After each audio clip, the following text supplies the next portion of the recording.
Halo, selamat sore saudara-saudara. Kembali lagi bersama saya Geralda Aprilia Salindeho, mahasiswi dari STT Satria Purwokerto. Pada sore hari ini, kita akan melanjutkan bersama dengan Pak Hendi. Halo Pak. Halo Alda dan semuanya, selamat sore.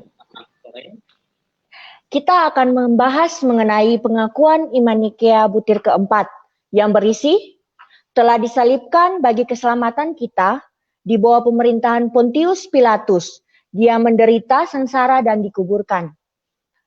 Nah, Pak Hendi, saya memiliki beberapa pertanyaan yang saya harap Pak Hendi dapat menjelaskan kepada kami semua pada sore hari ini. Pertanyaan yang pertama, bagaimana bisa terjadi bahwa Yesus Kristus itu disalibkan ketika doktrin yang dia ajarkan, pekerjaan yang dia tunjukkan kepada kita semua seharusnya menggerakkan semua orang di dunia untuk menghormati dia. Kok bisa Yesus Kristus itu disalibkan, Pak? Ya, thank you Alda. Pertanyaannya tadi bagaimana bisa ya Kristus itu kok disalibkan padahal dia bisa banyak melakukan mukjizat, ya menyembuhkan orang sakit, bahkan dia sendiri bisa menaklukkan alam, ya bahkan ketika dia dicobain oleh iblis sendiri pun dia berhasil ya menghalau atau mengusir roh-roh jahat itu. Bahkan di dalam pelayanannya dia juga banyak mengusir roh-roh jahat yang adalah penguasa kerajaan angkasa. Tetapi kenapa kok dia bisa rela ditangkap dan akhirnya disalibkan? Nah, dalam historisnya, dalam sejarahnya memang para penatua orang-orang Yahudi, ahli-ahli Taurat, ya itu memang membenci dia karena memang Yesus secara terbuka menentang apa yang mereka ajarkan dan bukan ajarannya sebetulnya tetapi tingkah laku kehidupan mereka dan juga ajaran-ajaran yang saya rasa berlebihan begitu. Nah, karena itulah orang-orang itu memang sengaja ingin menangkap dia, ya.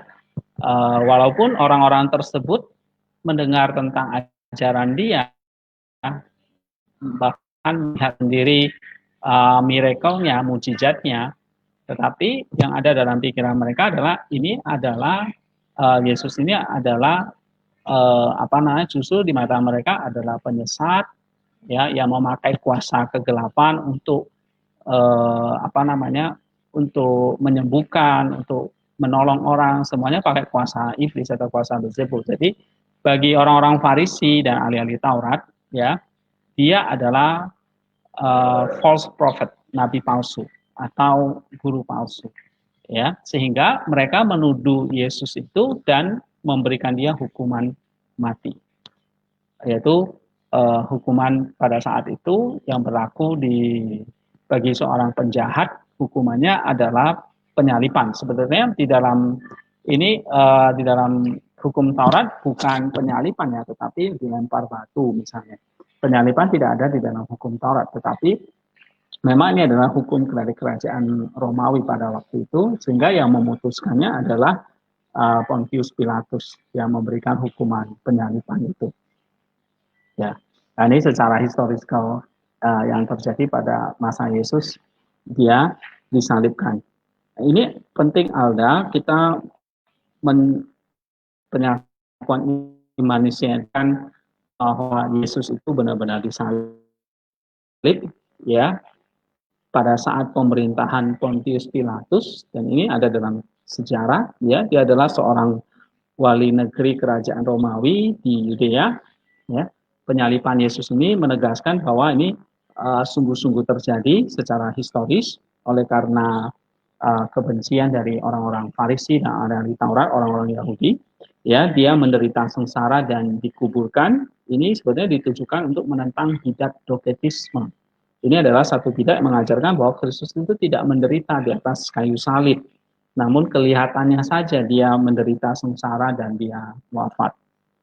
Ya, jadi sangat menarik untuk disimak bahwa apa yang diajarkan oleh kaum doketis ya di zaman gereja pada waktu itu ini adalah satu muncul kembali di dalam dogma yang diajarkan di dalam agama Islam.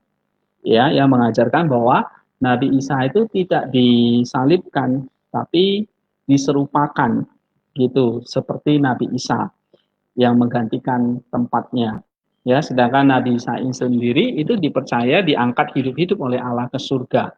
Lalu mengenai siapa yang menggantikan Nabi Isa atau Yesus Kristus di atas kayu salib ini, meskipun kitab suci agama Islam tidak menyebutkannya secara jelas, namun kelihatannya sudah menjadi tradisi bahwa bagi orang Muslim, Yudas Iskariot inilah yang telah dipercaya sebagai orang yang disalibkan. Nah, kisah mana ini diambil dari kitab Injil palsu yang bernama Injil Barnabas. Jadi dalam kekristenan tidak percaya Injil palsu ini. Ya, jadi bagi umat Kristen, penyaliban Yesus Kristus itu adalah hal yang sungguh-sungguh terjadi, peristiwa bersifat sejarah. Jadi bagaimana itu bisa terjadi karena kebencian dari orang-orang Yahudi pada masa itu ada. Demikian ada. Terima kasih Pak. Berarti Pontius Pilatus ini seperti menjadi kunci daripada sejarah penyaliban Yesus Kristus itu sendiri ya. Di bawah pimpinan Pontius Pilatus itu berarti untuk menandai ketika Yesus Kristus disalibkan, dan Pontius Pilatus seperti Bapak katakan tadi, dia adalah gubernur Romawi Yudea yang telah menjadi tunduk kepada orang Romawi ya Pak pada saat itu. Nah, kemudian Betul. Mengapa keadaan ini layak untuk dibahas Pak? Betul. Ini penting dibahas untuk sekali lagi menegaskan. Ini Pak, mengapa keadaan ini layak untuk dibahas? Ya, ini penting dibahas sekali lagi untuk menegaskan bahwa dia betul-betul datang menderita, sengsara, dan dikuburkan. Sehingga pengakuan Imanusia tegas menyebutkan itu bahwa dia disalibkan, dia menderita sengsara, dan dikuburkan. Dan tandanya adalah peristiwa sejarah yang ditandai oleh pemerintahan Pontius Pilatus pada masa itu. Dia adalah wali negeri di kerajaan Romawi yang dipercaya oleh kaisar di daerah Yudea atau tanah Israel, Palestina waktu itu. Ya, nah ini penting sekali untuk menegaskan bahwa penyaliban Yesus adalah peristiwa historis atau peristiwa sejarah. Ya, ada. Kira-kira begitu.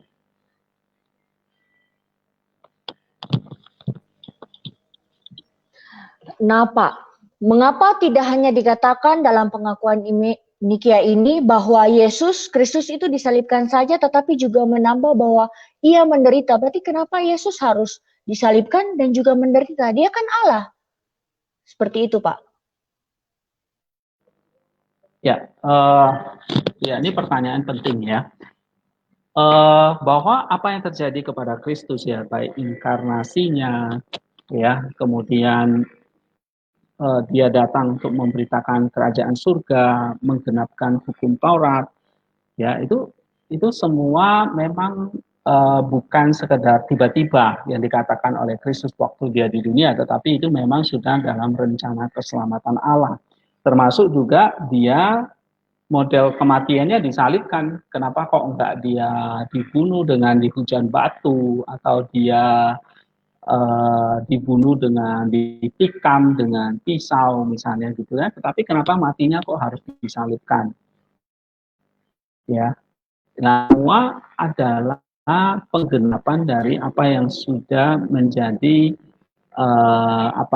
rencana keselamatan Allah. Jadi ini semacam the fulfillment ya, penggenapan akan nubuat-nubuat yang ada di dalam perjanjian lama. Ya, misalnya kita baca di dalam kejadian 49 ayat yang ke-10 Alda. Kejadian 49 ayat yang ke-10. Kejadian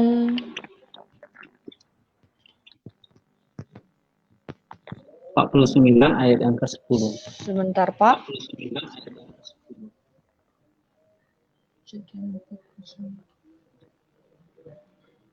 Kejadian 49 ayat yang ke-10. Tongkat Ya. kerajaan tidak akan beranjak dari Yehuda ataupun lambang pemerintahan dari antara kakinya, sampai dia datang yang berhak atasnya, maka kepadanya akan takluk bangsa-bangsa. Nah, ini adalah salah satu contoh ayat mengapa apa yang terjadi di dalam pelayanan Yesus ya, bahwa Yesus datang ya untuk di situ dikatakan tongkat kerajaan tidak akan beranjak dari Yehuda ataupun lambang pemerintahan dari antara kakinya sampai dia datang yang berhak atasnya, maka kepadanya akan takluk pada bangsa-bangsa. Ini adalah satu nubuat yang menunjukkan kepada Mesias ya, yang akan memimpin bangsa-bangsa ya sebagai raja. Nah, itu adalah Kristus yang dia datang untuk menggenapi Kejadian 49 ayat 10 itu. Ya. Dan ini salah satu ayat yang memang dikatakan di situ ya. Kemudian kita lihat lagi misalnya di dalam Matius 8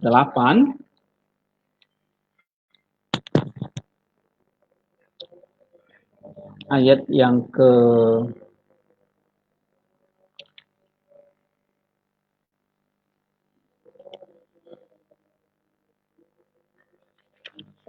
Matius yang ke 7 ya, bukan ke 8. Matius 7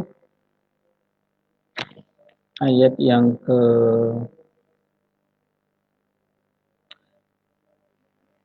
saya lupa ayatnya ya. Yang jelas di situ dikatakan bahwa dia datang untuk menggenapi apa yang ada di dalam hukum Taurat, bukan meniadakannya.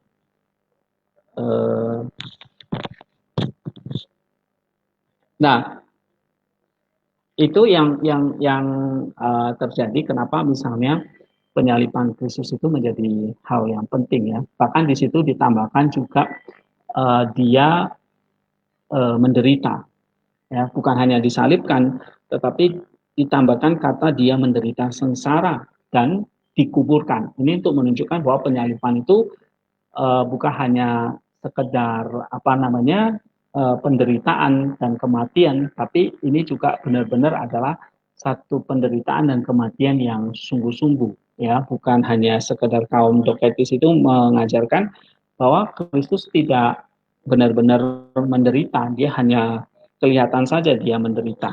Nah, itu yang kita tidak percayai, ya. Ya, nanti saya akan cari ayatnya Alda, di mana bahwa apa yang terjadi ya dalam Kristus itu semua adalah untuk menggenapi hukum Taurat. Oke, mungkin ada pertanyaan lain sambil saya melihat ayatnya yang tadi yang ingin saya tunjukkan. Ini kelanjutan daripada bagaimana Yesus dia harus disalibkan, dia harus menderita, kemudian dia dimakamkan seperti Bapak sudah singgung tadi. Ya. Bagaimana Yesus Kristus yang adalah Allah ini bisa menderita dan mati, Pak? Boleh dijelaskan lebih rinci dan supaya kami dapat mengerti, karena jika kita memakai rasio kita, mungkin kita tidak akan mengerti hal ini, seperti itu. Dia Allah, tapi kok dia bisa mati dan menderita, seperti itu, Pak? Oke. Kita tadi ya, sebelum menjawab pertanyaan itu, yuk Matius 5 rupanya ayatnya. Matius 5, ayat 17 dan 18. Ya, janganlah kamu menyangka bahwa aku datang untuk meniadakan hukum Taurat atau kitab para nabi. Aku datang bukan untuk meniadakannya, melainkan untuk menggenapinya. Karena aku berkata kepadamu, sesungguhnya selama belum lenyap langit dan bumi ini, satu iota atau satu titik pun tidak akan ditiadakan dari hukum Taurat sebelum semuanya terjadi. Ya, nah itu kemudian kalau kita baca di dalam Roma pasal yang ke-10 bahwa apa yang terjadi kepada bahwa Kristus itu adalah penggenapan dari hukum Taurat, ya, kita bisa lihat dalam Roma pasal yang ke-10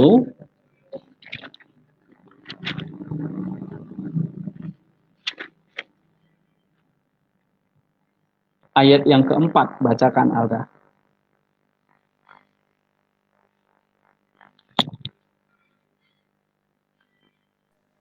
Roma ke-10 ayat yang ke-4. Sebab Kristus adalah kegenapan hukum Taurat, sehingga kebenaran diperoleh tiap-tiap orang yang percaya. Amin. Iya. Jadi Kristus adalah kegenapan hukum Taurat itu. Nah, ini penting bagi kita bahwa eh, apa yang terjadi kepada Kristus itu ya, semuanya itu adalah untuk menggenapi hukum Taurat. Ya. Nah, pertanyaan tadi tentang kalau dia adalah Allah, tapi kenapa kok dia juga menderita, gitu ya? Nah, penderitaan Iya, dan Pak, benar. ya, soundnya harus dimatiin ada. Penderitaan dan dia menderita dan dikuburkan itu, ini sebetulnya sekali lagi ya, ini merupakan apa namanya? Jadi gini, penyalipan Yesus itu adalah satu hal yang memang benar-benar fundamental ya dari pengakuan iman kita. Sebab kalau tidak ada penyalipan, maka tentu tidak ada kebangkitan. Dan jika tidak ada kebangkitan, maka tidak ada kenaikan Kristus ke surga dengan tubuh yang dimuliakan itu. Ya, nah kalau tidak ada kebangkitan, maka ya tidak ada keselamatan. Yaitu tidak ada keselamatan kita dari dosa, iblis, maut. Sehingga kita bisa menyatu di dalam tubuh kemuliaan Kristus itu di surga. Akhirnya tidak ada kalau tidak ada penyalipan. Dengan demikian tidak ada manusia yang bisa menerima keselamatan. Maka penyalipan ini menjadi salah satu poin penting di dalam pengakuan iman Mesias. Ya, jika Kristus tidak disalibkan ya seperti yang diyakini oleh ajaran dogmatisme, ini sulit ya bagi kita bisa menerangkan membuat kitab suci tadi, misalnya dia penggenapan dari kitab hukum Taurat tadi. Nah, dalam perjanjian lama sebetulnya melimpah ya tentang penderitaan Mesias ini. Ya, kalau kita baca bahwa para penyangkal atau ajaran bidat ini selalu menyangkal, dia percaya bahwa Yesus adalah nabi dan nabi itu tidak pernah bohong. Maka kata-kata Yesus bahwa dia akan disalib ini juga bukanlah hal yang dusta. Ya. Jadi karena sebelum penyalipannya Yesus sudah menubuatkan bahwa dia akan menderita dan disalibkan serta bangkit pada hari yang ketiga. Nah, dia bolak-balik Yesus menubuatkan itu. Matius 16:21, Matius 17 ayat 22, 23, ya, Matius 20 ayat 17 sampai 19, dalam Injil Markus 26, ya, Lukas 9, kemudian Lukas 18. Nah, itu menjelaskan tentang nubuat itu. Jadi nubuat yang dikatakan berulang oleh Yesus itu tentulah bukan suatu kebohongan tapi satu kebenaran. Ya, tapi ternyata kalau Yesus tidak disalibkan, Yesus sampai berbohong, ya, maka tidak mungkin dia dijuluki sebagai Tuhan, sebagai nabi, gitu. Ya. Jadi masalahnya adalah apakah yang benar itu Yesus yang menyatakan akan disalib atau para pengajar sesat itu yang menolak bahwa Yesus tidak disalib. Ya. Nah, penyalipan itu sendiri sesuai dengan dia katakan oleh Yesus sebelum terjadinya peristiwa itu, ya, bahwa dia benar-benar menderita dan sengsara. Gitu. Nah, pertanyaannya adalah kalau dia adalah Allah, kenapa kok dia tidak bisa melepaskan dari penyalipan itu? Nah, sekali lagi, pertama kita harus sadar bahwa penyalipan itu tidak ada penyalipan, maka tidak ada kebangkitan. Jadi Allah harus datang di dalam wujud sebagai manusia supaya dia bisa mati. Tentu Allah tidak bisa mati. Ya, Allah itu kekal adanya. Tapi sebagai Yesus adalah Allah dan manusia sekaligus, sebagai manusia tentu dia mati. Ya. Tetapi karena dia adalah Allah dan manusia dalam satu pribadi, maka sebagai manusia dia mati, tapi sebagai Allah dia bukan mati seperti kita. Artinya Yesus mati dalam kealahan dia. Artinya dia punya otoritas atas nyawanya sendiri. Sehingga kalau kita baca di dalam Yohanes 10 ayat 17, coba ya kita buka Yohanes 10 ayat 17.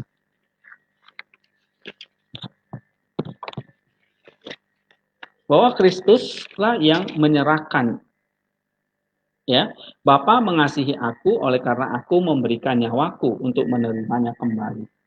Nah, ini menegaskan bahwa Kristus adalah manusia sama seperti kita, tapi dia sekaligus adalah Allah, berarti di dalam otoritas dia sebagai Allah, dialah yang menyerahkan nyawa diri, bukan dicabut oleh karena dosa gitu. Walaupun dia mati karena memang dosa manusia, tapi kematian dia atas inisiatif dia sendiri. Nah, kenapa? Apakah waktu dia disalib berarti Kristus benar-benar menderita? Iya. Siapa Kristus itu? Ya, dia Allah dan manusia. Berarti baik Allah dan manusianya sama-sama menderita.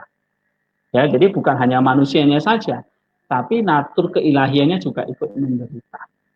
Ya, lalu mati. Bagaimana? Mati dalam kapasitas dia sebagai manusia. Sebagai Allah, natur kealahannya ya dia tidak mati. Ya, tetapi sebagai satu pribadi yang ada Allah dan manusia, pribadi itu benar-benar mati. Artinya mati dalam pengertian apa? Rohnya Yesus, roh manusia itu tercabut dari tubuhnya, lalu masuk ke dalam kerajaan maut. Nah, di dalam kerajaan maut itulah hadir Kristus, rohnya Kristus yang adalah Allah dan manusia itu. Jadi, apakah Allah itu sungguh-sungguh masuk ke dalam kerajaan maut? Iya, sungguh-sungguh maut. Ya, sungguh-sungguh masuk dalam kerajaan maut itu. Jadi, masuk ke kerajaan maut supaya bisa mengalahkan kerajaan maut itu. Itulah sebabnya kenapa Kristus harus mati. Karena tanpa kematian, tanpa penyaliban, tidak ada kematian, tidak ada kebangkitan. Artinya dia tidak bisa mengalahkan kerajaan maut itu. Ya. Nah, ini penting sekali bahwa memang kita percaya Allah yang memang ikut menderita bersama dengan manusia. Dalam kapasitas dia adalah firman Allah yang jadi manusia. Ya, bukan sebagai Bapa ikut menderita, tidak. Nah, ini yang kita perlu garis bawahi ya, bahwa dia sungguh-sungguh menderita, wafat dan dikuburkan melalui kematiannya di atas salib. Nah, lalu pertanyaan kenapa salib? Nah, salib ini adalah satu kutukan atas dosa. Ya, salib ini adalah satu kutukan atas dosa yang memang Yesus mati untuk menyingkirkan kutukan dosa ini. Nah, jadi kenapa kok matinya disalib?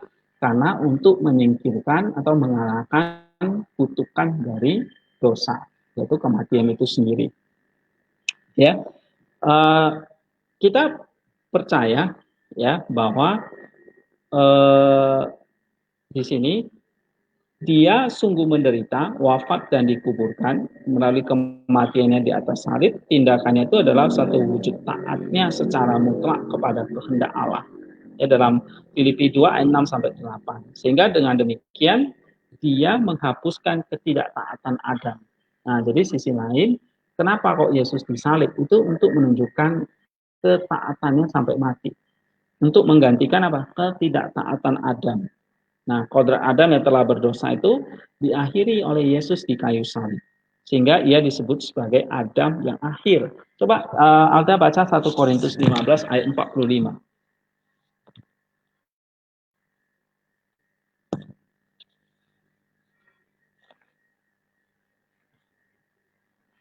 1 Korintus 15 ayat 45.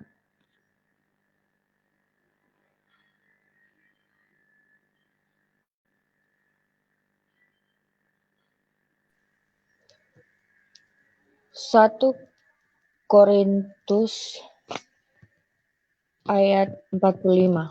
Seperti ada tertulis, manusia pertama Adam menjadi makhluk yang hidup, tetapi Adam yang akhir menjadi roh yang menghidupkan.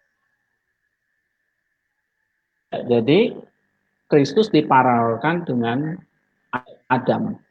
Ya, Kristus adalah Adam yang kedua untuk menggantikan Adam pertama yang gagal taat. Nah, berarti Kristus ini model dari Adam yang sempurna, yaitu ketaatan dia sampai mati. Nah, dia disebut sebagai Adam yang akhir. Ini artinya apa? Dia memberikan kemanusiaan. Artinya kemanusiaan kedua. Lalu datanglah Yesus, Adam gagal taat, datanglah Adam yang akhir ini taat yang sempurna sampai mati, berarti sempurna. Nah, dialah yang memberikan kemanusiaan yang baru atau kemanusiaan yang kedua. Artinya kemanusiaan yang memang mati. Tapi kemanusiaan yang karena mati itu akhirnya bisa melepaskan dari kematian itu sendiri dengan cara dia bangkit. Itulah kemanusiaan yang dilepaskan dari kematian dan telah dibangkitkan, ya, yang dibawa oleh Kristus itu sendiri sebagai manusia yang kedua. Artinya Adam yang kedua. Coba baca 1 Korintus 15 ayat 47, Alda. Manusia pertama berasal dari debu tanah dan bersifat jasmani. Manusia kedua berasal dari surga. Iya. Di situ ada manusia pertama, ada manusia yang kedua. Ini artinya sebagai ganti dari kemanusiaan Adam, manusia pertama itu. Maka Yesus itu disebut manusia kedua dalam pengertian kemanusiaan yang baru, kemanusiaan Adam yang baru. Nah, itu maksudnya. Ya. Nah, ini kita penting pahami ya tentang bahwa Kristus sebagai Adam yang kedua, manusia yang kedua. Jadi dia sebagai ganti dari kemanusiaan Adam, manusia yang pertama, maka dia disebut manusia yang kedua. Nah, sehingga melalui dagingnya yang disalib itu, dia telah menjatuhkan hukuman atas dosa dalam daging. Coba kita baca dalam Roma 8 ayat yang ketiga, Alda.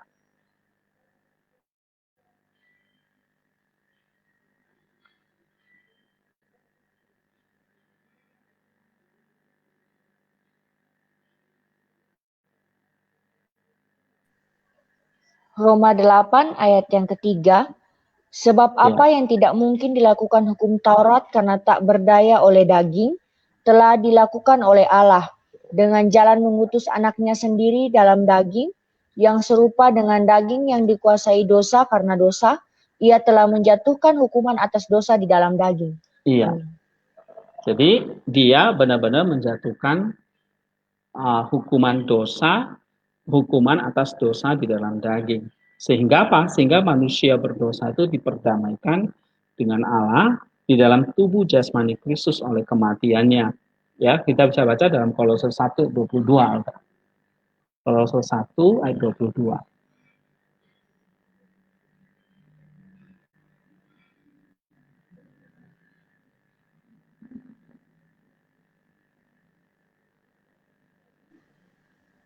Kolose 1 ayat yang ke-22, sekarang diperdamaikannya di dalam tubuh jasmani Kristus oleh kematiannya, untuk menempatkan kamu kudus dan tak bercela dan tak bercacat di hadapannya.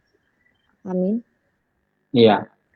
Nah, jadi dengan demikian, ya, Kristus atau Yesus itu disalibkan itu buat demi dosa-dosa kita. Karena melalui dia yang sebagai firman Allah tadi, semua manusia itu diciptakan. Nah, ketika ia menjadi manusia, berarti ia mengenakan hakikat dari kemanusiaan kita semua. Ya, sehingga ketika dia disalibkan, kita secara kemanusiaan kita semua ikut disalib. Gitu. Kalau kita baca 2 Korintus 5 ayat 14 Alda. 2 Korintus 5 ayat 14.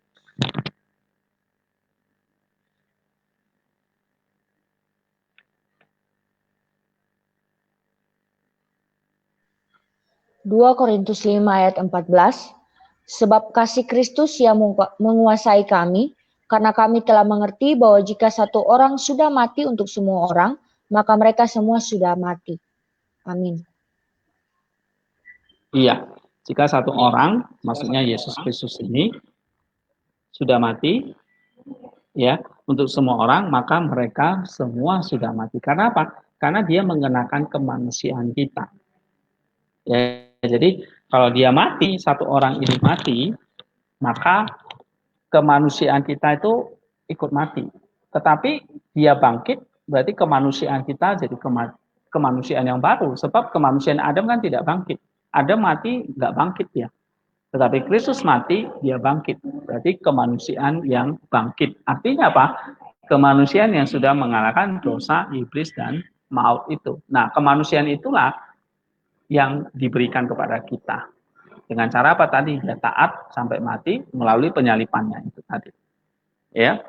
Nah, sebetulnya bisa saja sih Sang Kristus itu memusnahkan musuh-musuhnya pada saat mereka mau menyalibkan dia. Ya, memang ada pertanyaan itu. Ya, bisa saja dia memohon kepada Bapa untuk mengirimkan para malaikatnya. Ya.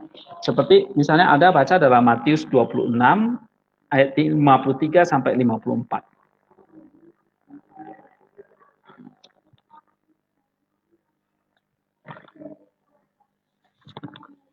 Matius 26 ayat 53 sampai 54.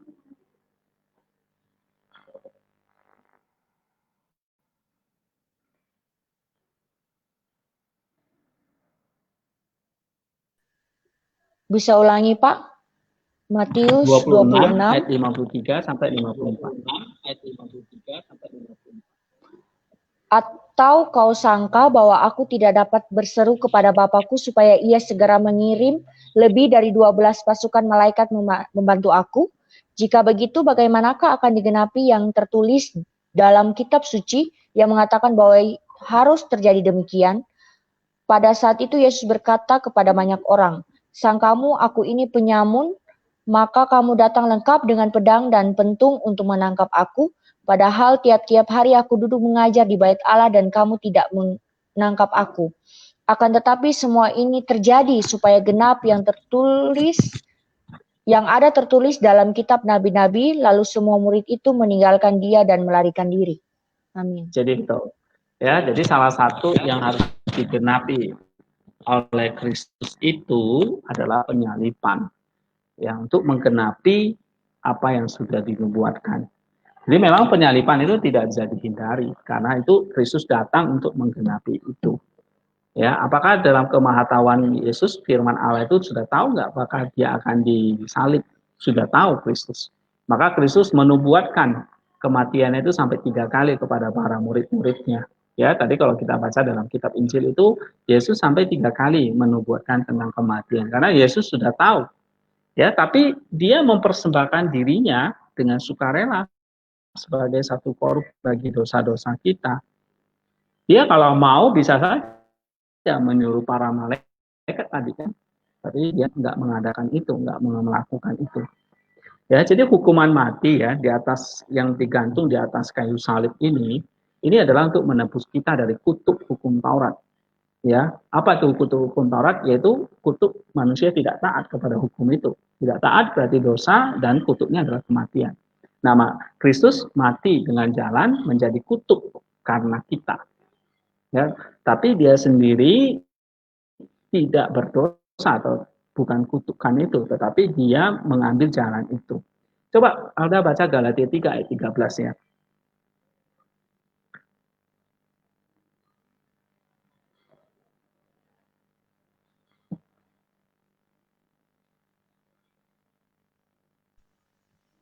Galatia 3 ayat 13.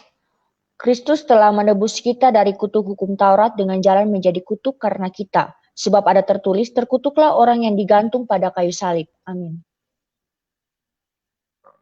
Iya, jelas ya, Paulus mengatakan, terkutuklah orang yang digantung pada kayu salib.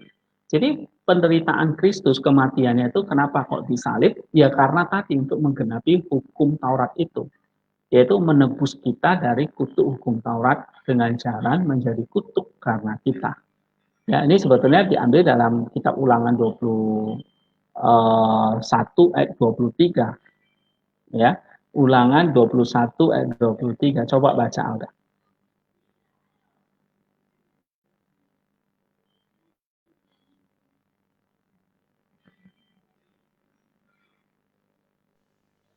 Ulangan 21 ayat yang ke-23. Maka janganlah mayatnya dibiarkan semalam-malaman pada tiang itu, tetapi haruslah engkau menguburkan dia pada hari itu juga.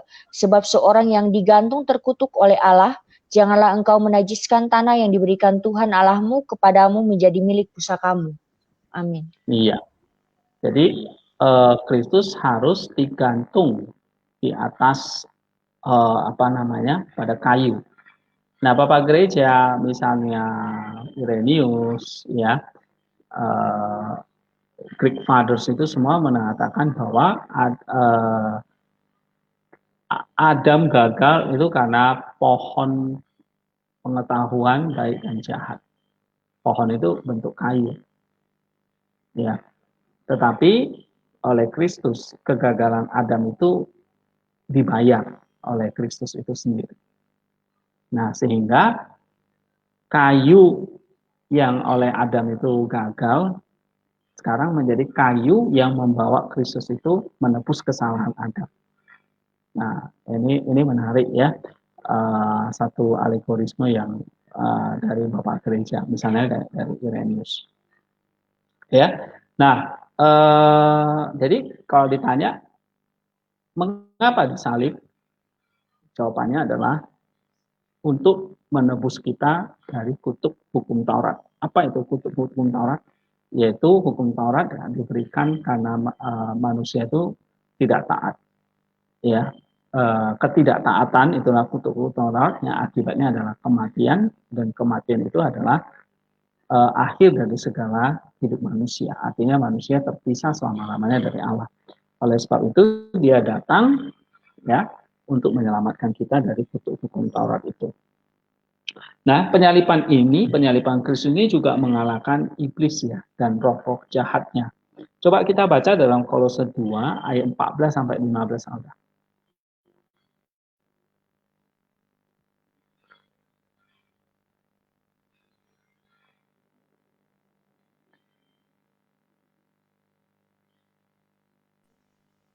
Kolose 2 ayat 14 sampai 15. Betul. Dengan menghapuskan surat hutang yang oleh ketentuan-ketentuan hukum mendakwa dan mengancam kita. Dan itu ditiadakannya dengan memakukannya pada kayu salib. Ia telah melucuti pemerintah-pemerintah dan penguasa-penguasa dan menjadikan mereka tontonan umum dalam kemenangannya atas mereka. Amin. Iya, jadi penyaliban Yesus itu mengalahkan iblis dan roh-roh jahatnya. Jadi dia mengubah alat penyiksaan dan pembunuhan ini, ya penyaliban ini menjadi satu kemenangan atas kejahatan dan kematian. Ya, jadi kita melihat salib itu bukan sebagai satu kekalahan atau kebodohan atau hanya sekedar penderitaan, tetapi ini adalah satu kemenangan Kristus atas dosa, iblis dan maut. Ya. Nah, memang penyaliban itu keji, hukuman yang paling keji hanya diberikan untuk penjahat-penjahat kelas top, ya, dan Kristus mengalaminya karena memang dia harus disalib dengan cara yang paling keji untuk menebus apapun kekejian dari manusia. Itu semua sudah dibayar lunas oleh Kristus itu sendiri, ya. Jadi kalau ditanya apakah Kristus itu disalib hanya manusianya yang menderita, Allahnya bagaimana, gitu. Jadi kalau dia adalah Allah dan manusia sekaligus, ya, ada satu pengajaran itu namanya theopakism. Theopakism itu berarti dari kata theos, theo itu artinya Allah, pasko itu artinya menderita. Jadi Allah yang menderita. Dalam pengertian pribadi Kristus yang sebagai Allah dan manusianya itu yang menderita. Ya, nah jadi kita harus bisa membedakan sekali ini doktrin Tritunggal sekali penting, ya. Jadi Allah yang menderita itu adalah the Son of God, ya, firman Allah yang berinkarnasi itu ikut menderita, ya, di dalam pribadi Kristus itu. Nah, ini kita percaya akan theopakism tadi. Theopakism menyatakan benar-benar Kristus itu menderita dan sengsara, kemudian dia mati. Ya, ini ajaran seperti kalau kita baca Gregory de Theologian, Cyril dari Alexandria, semua mengatakan, seperti Cyril mengatakan bahwa ya bukan hanya tubuh Yesus aja yang menderita, tapi kesempurnaan dia sebagai manusia dan Allah itu juga sama-sama ikut menderita. Ya, oke, kira-kira gitu Alda. Mungkin ini cukup panjang ya, tapi saya kira ini penting banget tentang penyaliban ini. Apakah ada pertanyaan lain? Ya, ada Pak. Kematian, penderitaan Kristus, dan juga kebangkitan Kristus begitu ya. Itu Yesus Kristus kerjakan untuk menyelamatkan kita semua. Kemudian bagaimana sih kita dapat memiliki persekutuan dalam penderitaan dan kematian Yesus Kristus itu sendiri, Pak? Kan ini untuk kita, berarti bagaimana kita sebagai orang yang menerima keselamatan itu meresponi atau memiliki persekutuan di dalam penderitaan dan kematian daripada Yesus Kristus itu sendiri, Pak. Ya, bagaimana kita memiliki fellowship itu ya. Kita memiliki fellowship atau persekutuan ya, penyatuan dalam penderitaan dan kematian Kristus itu tentulah melalui yang namanya sakramen di dalam gereja, ya. Misalnya baptisan, oke. Kalau kita baca Roma 6 ayat yang ketiga, Alda. Roma 6 ayat yang ketiga sampai kelima lah.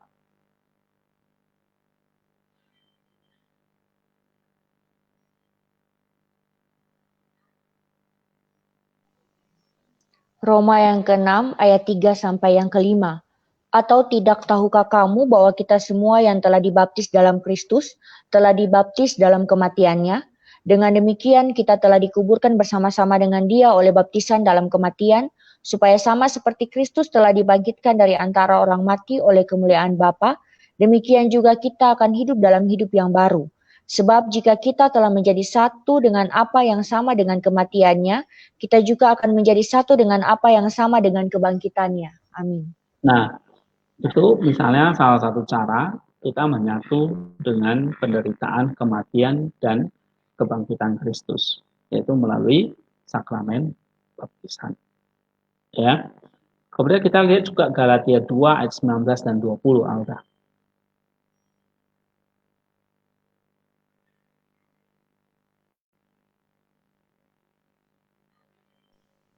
Bisa ulangi, Pak? Galatia 2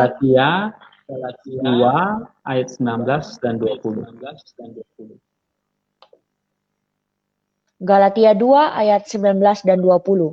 Sebab aku telah mati oleh hukum Taurat untuk hukum Taurat, supaya aku hidup untuk Allah. Aku telah disalibkan dengan Kristus. Namun aku hidup, tetapi bukan lagi aku sendiri yang hidup, melainkan Kristus yang hidup di dalam aku, dan hidupku yang kuhidupi sekarang di dalam daging adalah hidup oleh iman dalam Anak Allah yang telah mengasihi aku dan menyerahkan dirinya untuk aku. Amin. Jadi hidup oleh iman, ya. Jadi hidup oleh iman itu adalah kita hidup bersekutu di dalam penderitaan dan kematian Kristus. Mungkin mic-nya ada. Dimatiin dulu. Oke. Kematian, ya bagaimana kita bisa bersekutu dengan kematian dan kebangkitan Kristus? Pertama melalui iman kita, hidup oleh iman, kata Rasul Paulus. Jadi setiap orang yang mengaku percaya, beriman kepada Kristus, dia sebetulnya ikut bersama di dalam penderitaan dan kematian Kristus. Nah, ini yang kita nggak boleh lupakan, ya, bahwa Kristus itu siapa sih? Dia adalah firman Allah yang jadi manusia, bukan hanya sok-sok dia menyembuhkan orang, menyelamatkan mengusir roh jahat, tapi dia ikut disalibkan, mati, menderita dan mati dan bangkit. Nah, ketika kita beriman kepada Dia dan kita percaya iman itu berarti kita menyatu dengan Dia, padahal kita juga mengalami hal yang sama. Ya, jadi bagaimana? Nah, tentu di dalam pengertian secara spiritual bahwa penyaliban itu sekali, tetapi dampaknya selamanya. Nah, kita menerima dampaknya. Penyaliban itu sekali dalam historis, tetapi dampaknya adalah yang kita alami sepanjang hidup kita. Apa dampak dari penyaliban itu? Yaitu kita bersama dengan Dia ikut menyalibkan kedagingan kita, roh, jiwa dan tubuh kita itu disalibkan seperti yang dijelaskan dalam Galatia 2 ayat 19 dan 20. Ya. Misalnya dalam sakramen. Kemudian yang kedua, iman dibaptis, terus yang ketiga 1 Korintus 11 ayat 26 ada.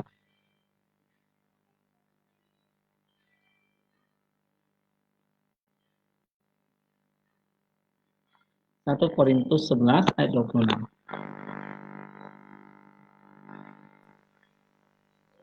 1 Korintus 11 ayat yang ke-26.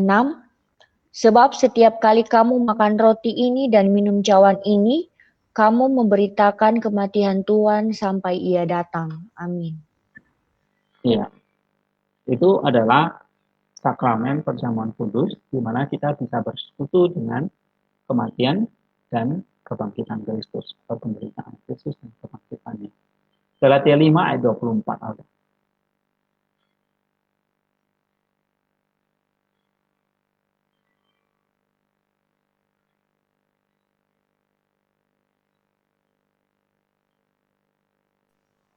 Galatia 5 ayat yang ke-24, barang siapa menjadi milik Kristus Yesus, ia telah menyalibkan daging dengan segala hawa nafsu dan keinginannya.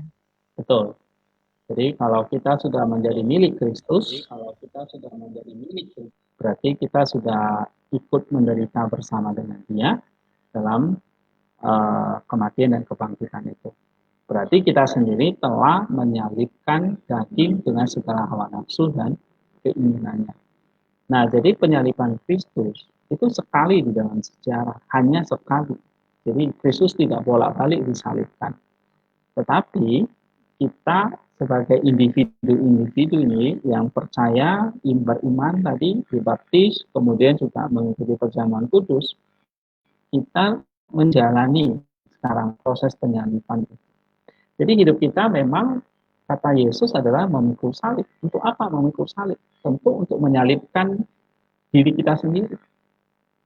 Gitu. Ya kan? Memikul salib berarti ya kita seperti Kristus yang memikul salib pada saat itu. Lalu dia dibawa ke Golgota untuk disalibkan dan mati. Nah, sama seperti kita memikul salib tujuannya adalah menyalibkan daging dan segala hawa nafsu dan keinginannya. Jadi ini penyalipan yang kita alami ini sama seperti Kristus, yaitu untuk menjadikan kita taat tadi, menjadi manusia yang taat sampai mati, sama seperti Kristus yang taat sampai mati. Nah, inilah hal misteri ya, kenapa orang Kristen, orang percaya kepada Kristus itu bukan sekedar percaya lalu hanya sekedar hidup lalu nanti pasti kita masuk surga. Bukan itu. Problemnya adalah bagaimana kita menjadi serupa, kondisi kita itu menjadi serupa dengan Kristus, yaitu taat dengan cara kita mengalami yang namanya penderitaan, kesengsaraan di dalam penyaliban. Tetapi bukan secara literal, dalam pengertian ya kita ikut disalibkan gitu, bukan secara literal, tetapi secara spiritual, seperti yang diajarkan oleh Galatia 5 ayat 4. Ya kita bisa banyak baca ayat yang lain banyak. Roma 6 ayat yang ke-6, Galatia 6 ayat 14, Roma 7 ayat yang ke-5, Roma 8 ayat 13, Galatia 5 ayat 16. Ya, Galatia 2 ayat 20 itu semua menjelaskan bagaimana kita menyalibkan sama seperti Kristus disalibkan. Kira-kira gitu, itu yang penting bagi kita. Oke, baik Pak. Sampai di sini saja pertanyaan yang saya berikan pada sore hari ini. Terima kasih untuk diskusi pada sore hari ini yang telah Bapak sampaikan. Kemudian pertanyaan terakhir Pak, kemudian apa sih hal yang harus kita lakukan atau aplikasi praktis yang dapat kita terapkan untuk pelajaran kita pada sore hari ini Pak? Ya, hal praktis adalah pertama kita punya keyakinan yang kuat, ya iman yang teguh tentang iman kita yang historis bahwa Kristus benar-benar mati, disalibkan dan bangkit. Ini historical faith ini kita harus alami. Tapi ini adalah iman yang level pertama, Alga. Ya, tapi ini penting supaya kita tidak gampang disesatkan oleh ajaran-ajaran seperti dogmatisme atau ajaran dari agama lain begitu ya. Nah, supaya kita punya iman yang kuat di situ. Tetapi iman yang kita miliki nggak bisa hanya level pertama atau level knowledge. Iman ini perlu kita turunkan lagi dalam iman yang spiritual. Artinya apa? Artinya kita percaya bukan hanya secara knowledge, tetapi batin kita. Ya, nah ini iman yang level 2 itu artinya kita mengalami apa yang Yesus alami. Karena Yesus ingin, dia sudah memakai kemanusiaan kita, dia menjadi manusia itu apa artinya sih dia jadi manusia itu? Supaya kita loh punya contoh. Adam yang pertama itu gagal, dia sekarang berikan ini Adam yang kedua, manusia terakhir, manusia kedua ini. Ya, supaya ini loh manusia yang perfect itu seperti ini. Nah, kamu hiduplah sama seperti dia hidup. 1 Yohanes 2 ayat 6 itu. Nah, itu gunanya. Makanya kenapa dia jadi manusia? Supaya manusia itu punya model. Oh, ini manusia yang sempurna. Nah, kita tiru dia seperti itu. Ya, nah inilah iman yang level kedua, artinya kita memang memasuki satu dimensi spiritual, dimensi misteri, di mana kita bisa sama seperti dia di dalam misteri, di dalam spiritual tadi. Ya, jadi kalau misalnya Yesus itu disalib, mati, menderita, ya, secara historis kita percaya, amin, gitu. Ya, kita harus percaya itu. Tetapi secara spiritual ya kita alami seperti yang dia alami secara spiritual. Ya, secara historical ya kita tidak mungkin dibawa kembali 2000 tahun yang lalu, ya. Tetapi 2000 peristiwa 2000 tahun yang lalu itu dialami oleh kita dalam kehidupan kita sehari-hari dalam pengertian iman yang misteri tadi, kita mengalami persekutuan dengan dia di dalam penyalipan kita. Ya, tadi kita baca Galatia 5 atau 4 itu misalnya. Itu yang diajarkan oleh Kristus kepada kita. Jadi aplikasinya adalah bagaimana kita setiap hari semakin menyalipkan segala keegoisan kita, menyalipkan segala keinginan daging kita, menyalipkan segala yang bertentangan dengan Allah, itu yang paling penting. Ya, saya kira itu ada. Mungkin Anda bisa memberikan satu kesimpulan untuk para penonton ya, supaya apa yang kita diskusikan hari ini benar-benar menolong ya, kita semua supaya kita nggak hanya sekedar memiliki iman level 1 tapi iman yang level kedua. Silakan Alda. Terima kasih banyak Pak. Kita telah membahas berbagai macam hal yang begitu penting menurut saya secara pribadi begitu ya Pak. Bagaimana Yesus itu dengan kasih yang begitu melimpah, dengan kealahan yang dia miliki, dia mau turun berinkarnasi menjadi manusia, kemudian dia mau menanggung segala kesalahan kita, dia mau menurut kalau dengan bahasa manusia mau jatuh di titik terendah, dia mau disalibkan melalui salib yang menurut dunia itu suatu kutukan kekejian yang bukan lagi sebelah mata tapi tidak dipandang oleh dunia, kesalahan yang begitu fatal begitu. Dia mau naik ke atas kayu salib, dia mau menderita, dia mau merasakan apa yang seharusnya kita sebagai manusia rasakan, kemudian dia mau mati, dia turun ke Hades atau ke neraka, dia mau menyelamatkan orang-orang yang sudah berada di sana, kemudian dia bangkit dan hidup. Ini merupakan sebuah iman kepercayaan yang seharusnya dipahami dan dimiliki oleh setiap orang percaya, itu yang saya rasakan Pak. Kemudian apa sih yang bisa saya terapkan dalam kehidupan saya melalui apa yang telah Yesus kerjakan begitu kan? Seperti Bapak sudah jelaskan tadi, kita dapat bersekutu melalui baptisan, kemudian melalui sakramen perjamuan kudus, kemudian kita juga dapat mematikan segala kedagingan dan keinginan kita begitu. Seperti dikatakan orang-orang dunia begitu. Di dunia ini kita memiliki banyak keinginan seperti itu ya. Karena kita memiliki banyak keinginan sampai kita tidak mengarahkan hidup kita kepada kebutuhan begitu. Keinginan-keinginan yang begitu mengekang kita, kemudian hawa nafsu yang tidak bisa kita kekang dari hari lepas hari, itu kadang-kadang menjauhkan kita dari Tuhan. Ataupun itu menjadi hal yang tidak baik untuk kita terus tumbuhkan begitu ya.